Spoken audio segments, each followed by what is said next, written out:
Friends, welcome to Saurabh Chaubey law forum. आज हम लोग सेक्शन 8 कंपनी का डिस्कशन करेंगे।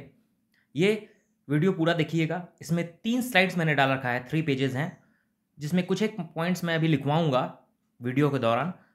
और ये very important, very very important है for specially for the CS executive, CMA inter and CA inter students. CA foundation के लिए भी ये रेलिवेंट है। चलिए तो बिना टाइम वेस्ट किए स्टार्ट करते हैं। सेक्शन 8 कंपनी देखिए, सबसे पहली बात ये समझिए कि नॉन प्रॉफिट ऑर्गेनाइजेशन क्या होता है। नॉन प्रॉफिट ऑर्गेनाइजेशन में क्या क्या आता है? सोसाइटीज आ सकता है, ट्रस्ट आ सकता है, और एक तीसरा फॉर्म है सेक्शन 8 कंपनीज का। ठीक है, तो सोसाइटीज का गवर्न करता है, अलग एक्ट है सोसाइटीज एक्ट। फिर ट्रस्ट का ट्रस्ट एक्ट 1882 अलग है। फिर ये सेक्शन 8 कंपनी कहाँ गवर्न होता है? ये कंपनीज एक्ट 2013 में गवर्न होता है। तो इससे मेरे को क्या पता चलता है कि सेक्शन 8 कंपनी का गवर्निंग बॉडी कौन हो गया? Ministry of corporate affairs. ठीक है, उसके ऊपर कौन सा हो गया? Government of India. ठीक है, तो सेक्शन 8 कंपनी का अब देखते हैं हम लोग ऑब्जेक्ट क्या होता है। ऑब्जेक्ट देखिए, सेक्शन 8 कंपनी का ऑब्जेक्ट क्या होता है? Promotion of commerce, education, social welfare, religion, या फिर science, sports, research, charity, environment, protections. ये इसका ऑब्जेक्टिव होता है, जैसे कि आप देख पा रहे हैं यहाँ लिखा हुआ है, ये ऑब्जेक्टिव है। ठीक है, तो कोई भी कंपनी या एसोसिएशन, कोई भी पर्सन या association of person section 8 company form कर सकता है अपने आप में। कब? जब उसका ऑब्जेक्ट ये सब होगा। ठीक है, environmental protection, charity, sports, welfare, religion. मतलब सिंपल बात है कि नॉन प्रॉफिट है, मतलब प्रॉफिट मोटिव नहीं है। हालांकि प्रॉफिट हो सक जब कंपनी जब बिजनेस रन कर रहा है अपना, तो प्रॉफिट ऑब्वियसली होगा। ठीक है, तो वो प्रॉफिट भी वो कहाँ यूज करेगा? वो प्रॉफिट लगा देगा कहाँ? For the promotion of its object. ये देखिए, प्रॉफिट अगर इफ एनी है तो ये कहाँ यूज करेगा? यहाँ पर, प्रमोशन ऑफ इट्स ऑब्जेक्टिव। ठीक है, तो ये दो का प्रमोशन में यूज करेगा। या तो फिर प्रॉफिट को कॉमर्स, इंडस्ट्री या science, charity, environmental protection, ETC में लगा देगा। ठीक है, और एक चीज वेरी इंपॉर्टेंट बात है कि सेक्शन 8 कंपनी डिविडेंड डिक्लेयर नहीं कर सकता। जी नहीं, सेक्शन 8 कंपनी डिविडेंड डिक्लेयर नहीं कर सकता। अब क्वेश्चन दिमाग में अपने को आता होगा, आप लोग को आता होगा कि सर सर सर ये सेक्शन 8 कंपनी बनाते क्यों है? तो देखिए, बनाते इसलिए हैं क्योंकि इसका इंटरनेशनल रिकॉग्निशन है, इसका गुडविल है, लोग इसको जानते हैं कि बहुत ट्रांसपेरेंसी है। ठीक है, तो इस कारण सेक्शन 8 कंपनी बनाते हैं। हालांकि every advantage comes with a disadvantage also. इसका डिसएडवांटेज क्या है अगर जाए तो उस पर? डिसएडवांटेज ये है कि इसमें पेनल्टी बहुत हैवी लगता है। ठीक है, अगर कॉन्ट्रावेंशन कर रहे हैं प्रोविजंस का तो पेनल्टी बहुत ज़्यादा लग जाता है इसमें। ठीक है, तो ये इसका डिमेरिट है। ठीक है, और अब अपने लोग जानते हैं, एग्जाम्पल्स कुछ लेते हैं क्या क्या सेक्शन 8 कंपनीज है। जैसे फॉर एग्जांपल आप ले लीजिए रिलायंस फाउंडेशन, रिलायंस फाउंडेशन, ये सेक्शन 8 कंपनी है। ठीक है, इन्फोसिस फाउंडेशन, इन्फोसिस, ठीक है, इन्फोसिस फाउंडेशन। या फिर आपने सुना होगा फिक्की, FICCI, मतलब federation of Indian chambers of commerce and industries. या फिर आपने सुना होगा CII। ठीक है, तो कन्फेडरेशन ऑफ इंडियन इंडस्ट्रीज। लेकिन इसमें देखिए, कहीं भी मैंने बोला ये कंपनी है, लेकिन मैंने कहीं भी लिखा इसके आगे प्राइवेट लिमिटेड या फिर नॉर्मल लिमिटेड, इस तरह कुछ लगाया? किसी की नहीं। किसी के आगे भी मैंने सफिक्स में प्राइवेट लिमिटेड वर्ड नहीं यूज किया। इसका मतलब क्या है? सेक्शन 8 कंपनी को प्राइवेट लिमिटेड या लिमिटेड वर्ड यूज नहीं कर सकता है। Simple as that. ठीक है, तो सेक्शन 8 कंपनी ये वर्ड यूज नहीं कर सकता है। नेक्स्ट, अब हम लोग ये देखते हैं कि सेक्शन 8 कंपनी का जो पावर है, इसको सेंट्रल गवर्नमेंट कैसे इसको लाइसेंस देता है। ठीक है, मतलब सेंट्रल गवर्नमेंट पर क्या पावर है? सबसे पहली बात जान लीजिए, सेक्शन 8 कंपनी फॉर्म जब करते हैं तो उसके लिए लाइसेंस इशू होता है। लाइसेंस के बाद ही कंपनी अपना बिजनेस रन कर सकता है। तो ये लाइसेंस किसको, मतलब कौन देता है? Central government. लेकिन सेंट्रल गवर्नमेंट क्या खुद से देता नहीं, ये पावर डेलीगेट किया गया है। अब ये जो डेलीगेट किसको किया गया है? रजिस्ट्रार ऑफ कंपनीज को। ठीक है, तो सेंट्रल गवर्नमेंट अपना पावर को डेलीगेट कर दिया। अब ये जो डेलीगेशन ऑफ पावर, ये कहाँ पढ़ते हैं हम लोग? सेक्शन, ये आप लोग पढ़िएगा जब CA फाइनल में आएगा, तो उसमें है section 458 of the companies act 2013। इसमें लिखा हुआ है कि सेंट्रल गवर्नमेंट कुछ कुछ पावर अपना डेलीगेट कर सकता है, या रीजनल डायरेक्टर को, या रजिस्ट्रार ऑफ कंपनीज को, या फिर अदर अथॉरिटीज को। ठीक है, अपना पावर डेलीगेट कर सकता है। तो ये 458 में लिखा हुआ है। तो अब सेंट्रल गवर्नमेंट क्या अपना पावर डेलीगेट किया हुआ है? चलिए देखते हैं इसको। ये देखिए, where it is prove to the satisfaction of the central government that is power to delegated to ROC that a limited company registered under this act or under any previous company law, previous company मतलब 1956 वाला, has been formed with any of the objects specified above। Diagram में जो objects अभी बताया मैंने, या फिर restrictions, जो डिविडेंड का रिस्ट्रिक्शन मैंने बोला, इट में by license allow the company, मतलब लाइसेंस मैंडेटरी इशू करना, to be registered under this section subject to such condition as the central government deems fit, central government या फिर ROC deems fit, and to change its name by omitting. देखिए, जो मैंने कहा आपको omitting, मतलब इसमें यहां पर वर्ड लिमिटेड, ये वर्ड ओमिट हो जाता है, ओमिट लिमिटेड या प्राइवेट लिमिटेड वर्ड यूज नहीं कर सकते हैं, ठीक है, on an application the prescribed form. हालांकि अब ये फॉर्म अमेंडमेंट आ गया है, ये फॉर्म जरूरत नहीं, INC 22 नहीं लगता है, ठीक है। अब सिंपल फॉर्म लगता है, स्पाइस प्लस फॉर्म होता है, पार्ट ए पार्ट ए में अपना नेम रिजर्व करवा लीजिए, पार्ट बी में अदर डिटेल्स डाल के अपना इनकॉर्पोरेट कर सकते हैं। प्रोसेस को थोड़ा सिंप्लीफाई कर दिया गया है for the purpose of ease of business, ठीक है। चलिए आगे बढ़ते हैं। अब फ्यू इंपॉर्टेंट पॉइंट्स जो मैंने आपको बोला कि इसमें कुछ नहीं लिखा हुआ है, मैं लिखवाऊंगा, वो देखिए 1 2 3 4 पहले पढ़ लेते हैं। देखिए सबसे पहली बात जान लीजिए कि जो कंपनी रजिस्टर्ड इस सेक्शन में होता है, सेक्शन 8 में, उसमें सारा उसको प्रिविलेजेस मिलता है लिमिटेड कंपनी वाला, ठीक है। सेक्शन 8 कंपनी में अगर हम बना रहे हैं तो उसको प्रिविलेजेस जितना है उसमें सारा लिमिटेड कंपनी का प्रिविलेज इसमें भी मिलेगा इसको, ठीक। फिर देखिए पार्टनरशिप फर्म याद रखिएगा मेंबर बन सकता है, ठीक है, पार्टनरशिप फर्म मेंबर बन सकता है सेक्शन 8 कंपनी में, ठीक है। फिर अगर आपको मान लीजिए MOA AOA को ऑल्टर करना हो तो आप ये कर सकते हैं, लेकिन आपको प्रायर परमिशन लेना पड़ेगा, किसका, सेंट्रल गवर्नमेंट का। अब यहां पर भी देखिए अपना सेंट्रल गवर्नमेंट पावर डेलीगेट कर दिया, मतलब आपको रीजनल डायरेक्टर का प्रायर परमिशन लेना होगा अगर आप MOA और AOA को अगर आप चेंज करना चाहते हैं तो, ऑल्टर करना चाहते हैं तो, ठीक है। अब देखिए क्या है, कंपनी आपको अगर रजिस्टर करना है इटसेल्फ, कोई भी कंपनी, ठीक है, company registered under this section में कन्वर्ट, अगर सेक्शन 8 कंपनी आपने पहले बना लिया है और अगर आपका बिजनेस हो सकता है फ्यूचर में बहुत बढ़ गया है, आपको पब्लिक इशू करना हो, IPO लाना हो, ठीक है, तो अब सेक्शन 8 कंपनी तो ये सब कर नहीं सकता, पब्लिक इशू ये मतलब पैसा रेज कर सकता है पब्लिक इशू के थ्रू, तो फिर क्या है, आपको अपना होराइजन बढ़ाना पड़ेगा, होराइजन बढ़ाने के लिए आपको कन्वर्ट करना पड़ेगा पब्लिक कंपनी में। तो प्राइवेट कंपनी या पब्लिक कंपनी में कन्वर्ट किया जा सकता है सेक्शन 8 कंपनी को आफ्टर पासिंग SRNGM। SRNGM क्या होता है, special resolution in general meeting. अब याद रखिए जनरल मीटिंग जब भी कॉल करते हैं उसके पहले नोटिस देना पड़ता है। नोटिस यहां पर 14 डेज का होता है, लिख लीजिए बगल में, नोटिस नोटिस नोटिस नोटिस होता है सेक्शन 8 कंपनी को 14 क्लियर डेज, जैसे नॉर्मल हम लोग क्या पढ़े हैं 21 डेज का नोटिस होता है नॉर्मल केस में, ठीक है, कंपनीज को, लेकिन यहां पर 14 डेज का होता है नोटिस। और इस नोटिस में एक्सप्लेनेटरी स्टेटमेंट डालना पड़ता है कि what is the reason behind of, या what is the motive behind of conversion of the section 8 company into private या public company as the case में भी, ठीक है। आपको एक्सप्लेनेटरी स्टेटमेंट में आपको रीजन देना पड़ता है, ठीक है। और किसको देना पड़ता है, आपको रजिस्ट्रार को देना पड़ता है। अब आगे बढ़ते हैं हम लोग, पहले पढ़ लेते हैं क्या पढ़े अपने, देखिए द कंपनी, यहां पर the company registered under this section shall enjoy all the privileges and subject to all the obligations of the limited companies, ठीक है। A firm can be member. Number 3, company registered under this section shall not alter except with the previous approval of the central government, ठीक है। 4th में क्या है, company registered under this section may convert itself into company of any other kind, SRN GM पास कर दें, और GM SRN GM मतलब notice आपको देना पड़ेगा जनरल मीटिंग का, तभी तो जनरल मीटिंग होगा, पहले नोटिस दिया जाता है।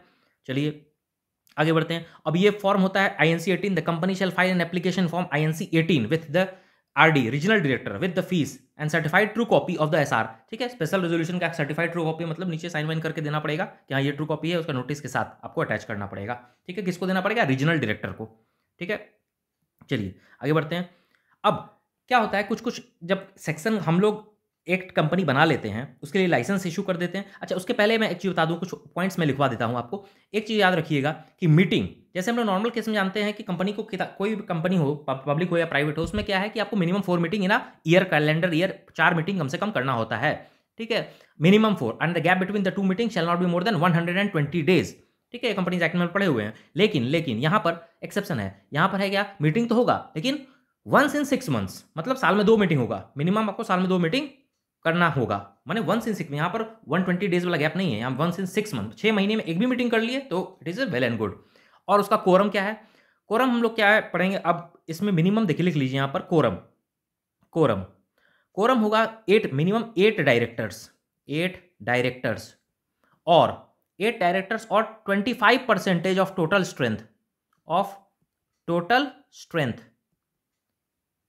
स्ट्रेंथ का 25%, इस दोनों में which ever is lower, hand writing थोड़ा सा प्रॉब्लम हो सकता है, मैं फिर भी बोल रहा हूं, आप लिख लो 8 डायरेक्टर्स और 25% of total strength which ever is lower, ये कोरम होगा, ठीक है। दूसरा चीज, इसमें कोई भी मिनिमम कैपिटल, ऐसे भी जानते हैं प्राइवेट कंपनी या पब्लिक कंपनी में भी मिनिमम कैपिटल का कोई रिक्वायरमेंट नहीं है, तो सेक्शन 8 कंपनी में भी मिनिमम कैपिटल का कोई रिक्वायरमेंट नहीं है, ठीक है। अब हम सेक्शन 8 का बनाते क्यों, टैक्स बेनिफिट के लिए भी बनाते हैं, 80G का, 12AA का जो ट्रस्ट का बेनिफिट है वो सब भी मिलता है मेरे को इसमें, ठीक है। अब सेक्शन 149(1) क्या कहता है कंपनीज एक्ट का, सेक्शन 149 बोलता है कि इंडिपेंडेंट डायरेक्टर अपॉइंट करना होता है कुछ स्पेसिफाइड कंपनी को जो कि क्राइटेरिया फुलफिल करता हो, ठीक है। लेकिन यहाँ पर कोई जरूरत नहीं है, सेक्शन 149 एप्लीकेबल नहीं है सेक्शन 8 कंपनी। यहाँ पर इंडिपेंडेंट डायरेक्टर कोई मतलब नहीं, ऑडिट कमेटी में भी इंडिपेंडेंट डायरेक्टर नहीं चाहिए, ठीक है। अब सेक्शन 165 ऑफ कंपनीज एक्ट क्या बोलता है कि वहां पर सीलिंग ऑफ डायरेक्टर्स है, मतलब आपको मैक्सिमम आप 20 कंपनीज में डायरेक्टर बन सकते हैं मैक्सिमम, ठीक है, जिसमें कि नॉट मोर देन 10 होना चाहिए आपका क्या पब्लिक कंपनी, मतलब मैक्सिमम पब्लिक कंपनी उसमें कितना होना चाहिए 10 ही होना चाहिए, 10 से ऊपर पब्लिक कंपनी में आप डायरेक्टर नहीं बन सकते हैं, और टोटल कितना है 20। लेकिन ये प्रोविजन एप्लीकेबल ही नहीं है सेक्शन 8 कंपनी में, सीलिंग का कोई मतलब नहीं है सेक्शन 8 कंपनी में। चलिए सेक्शन 178 क्या बोलता है कंपनीज एक्ट का कि nomination and remuneration committee appoint बनाना पड़ता है, फॉर्म करना पड़ता है कुछ कुछ स्पेसिफाइड कंपनीज को जो क्राइटेरिया फुलफिल करते हैं, ठीक है। लेकिन यहाँ पर एनआरसी भी एप्लीकेबल नहीं है, स्टेक होल्डर रिलेशनशिप कमेटी भी इस कंपनी सेक्शन 8 कंपनी में नहीं बनता है, ठीक है। चलिए, और यहां पर आप 15 से डायरेक्ट मैक्सिमम डायरेक्टर कितना पॉइंट कर सकते हैं हम लोग 15, और उसके ऊपर जाते हैं तो हम लोग पढ़े हैं कि स्पेशल रेजोल्यूशन लगता है, ठीक है। लेकिन यहां पर आप 15 से ऊपर जा सकते हैं, लेकिन आपको कोई जरूरत नहीं है एसआर का, ठीक है। मतलब आप can appoint more than 15 director without passing special resolution in general meeting, ठीक है। चलिए तो आगे बढ़ता हूं मैं। Next, revocation. रिवोकेशन मतलब सेक्शन 8 सबसेक्शन 6 में बोला गया है कि अगर आपको लाइसेंस दिया गया है और आप उस लाइसेंस जिस कंडीशन पर दिया गया कंडीशन फुलफिल नहीं करें तो वापस ले लिया जाएगा। क्या कंडीशन है? अगर आप फ्रॉड कर रहे हैं, ठीक है, अगर आप फ्रॉड कर रहे हैं ऑब्वियसली फ्रॉड में तो वापस ले ही लेगा, या फिर आप प्रिजुडिशियल टू पब्लिक इंटरेस्ट काम कर रहे हैं, पब्लिक इंटरेस्ट पब्लिक हित में नहीं है आपका कंपनी सेक्शन 8 कंपनी, या फिर कॉन्ट्रावीन कर रहे हैं एनी प्रोविजन, तो वापस ले लेगा।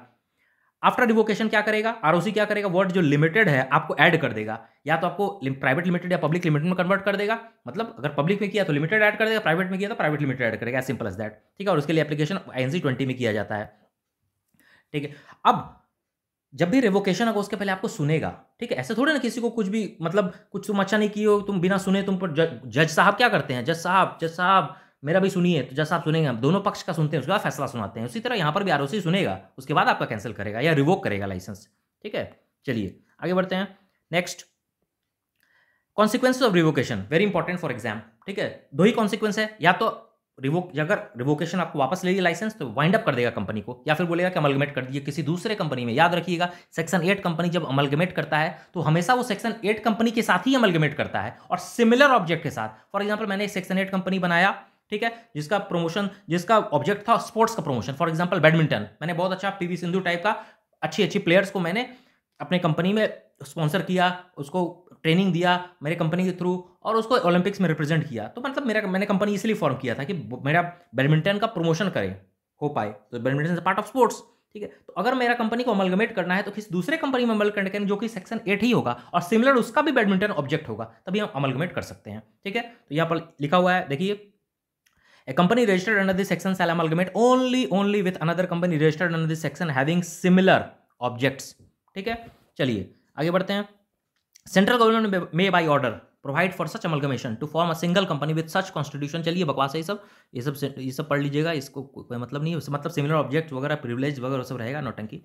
चलिए उसके बाद अब देखिए क्या है, वेरी इंपॉर्टेंट, ये पार्ट इंपॉर्टेंट है, ये वाला पोर्शन इंपॉर्टेंट। इसमें बोला गया है कि अगर मेरे पास जो एसेट्स है सेक्शन 8 कंपनी का, ठीक है, अगर हम वाइंड अप कर रहे हैं, ये वाला वाइंड अप अगर हम कर रहे हैं तो वाइंड अप करने के पहले कंपनी वाइंड अप जब होता है उसके पहले लिक्विडेट होने से पहले जितना भी लाइबिलिटीज है डेट्स है उसको सेटिस्फाई किया जाता है। तो अगर सेटिस्फाई करने के बाद जितना भी लाइबिलिटी है डेट्स सेटिस्फाई करने के बाद भी मेरे पास जो एसेट्स बच गया तो उसको मेंबर में नहीं बांटेंगे हम सेक्शन 8 कंपनी का, नहीं, उसको हम दूसरे सेक्शन 8 कंपनी को दे देंगे, या फिर इंसॉल्वेंसी एंड बैंक्रप्सी फंड जो फॉर्म किया है section 224 of insolvency and bankruptcy code में उसमें हम ट्रांसफर कर देंगे, ठीक है। तो ये इंपॉर्टेंट है, एक्सेस एसेट्स, ठीक है, ये पढ़ लीजिएगा। On the winding up of or dissolution any assets after the satisfaction of its debts and liabilities may be transferred to another company registered under this section, मतलब section 8, and having similar objects subject to the condition as the tribunal may impose, or may be sold and proceeds thereof credited to insolvency and bankruptcy fund, ठीक है। चलिए next, penal provision, ये important है for exam point of view, ये भी ठीक है। अब दो मैं आपके लिए सिंपल डायग्राम बना दिया हूं। कंपनी मिनिमम आपका 10 लाख का कैपिटल होना चाहिए मिनिमम, ठीक है। कंपनी के लिए मिनिमम 10 लाख का कैपिटल होना, यहां पर देखिए लेफ्ट साइड जब भी, सॉरी कैपिटल नहीं, 10 लाख का पेनल्टी है कंपनी का, ठीक है, मिनिमम लेफ्ट साइड, और मैक्सिमम मतलब 1 करोड़ का पेनल्टी। ये पेनल्टी कब लगता है? जब आप कॉन्ट्रावीन करते हैं प्रोविजंस का, ठीक है, तभी पेनल्टी लगता है। तो आप कॉन्ट्रावीन किए तब आपको पेनल्टी लगा देगा, कितना? 10 लाख का मिनिमम लगेगा और 1 करोड़, जैसे मैंने स्टार्टिंग बोला था कि थोड़ा पेनल्टी ज़्यादा है इसका, 10 लाख बहुत ज़्यादा है, 1 करोड़ मैक्सिमम। और officer oblique director, officer oblique director दोनों, अगर ये कॉन्ट्रावेनिंग आदमी हैं, इंडिविजुअल हैं, थोड़ा कम पैसा लगेगा, तो मिनिमम 25,000, ठीक है, मिनिमम, और मैक्सिमम कितना है, 25 लाख तक जा सकता है, ठीक है। और अगर सेक्शन 8 कंपनी फ्रॉड में इन्वॉल्व है, फ्रॉड कारण रिवोकेशन हुआ है, जो कि वे पढ़े थे ऊपर में, फ्रॉडुलेंटली कुछ काम करा उसके कारण रिवोक हुआ है और या कॉन्ट्रावीन करा प्रोविजन, तो आपको अलग से 447 का भी पेनल्टी लगेगा, 447 का भी पेनल्टी लग जाएगा। इसमें अमेंडमेंट आया है इस प्रोविजंस में। पहले हुआ करता था कि आप अप टू 3 इयर्स इंप्रिजनमेंट भी था, अब उसको 21 दिसंबर 2020 से हटा दिया गया है। तो नवंबर एग्जाम में आपको 3 इयर्स वाला इंप्रिजनमेंट नहीं लिखना होगा, अगर आपके बुक में लिखा होगा तो उसको कट कर दीजिएगा, ठीक है। तो ये अपडेटेड था आपका, होपफुली आपको वीडियो समझ में आ गया होगा, और अगर कोई डाउट हो तो कमेंट सेक्शन में जरूर लिखिएगा, बताइएगा मुझे, और ये भी बताइएगा कि नेक्स्ट वीडियो आप लोग को किस चीज़ का चाहिए। चलिए फिर मिलते हैं, ऐसा करिए, मौज करिए, टेक केयर।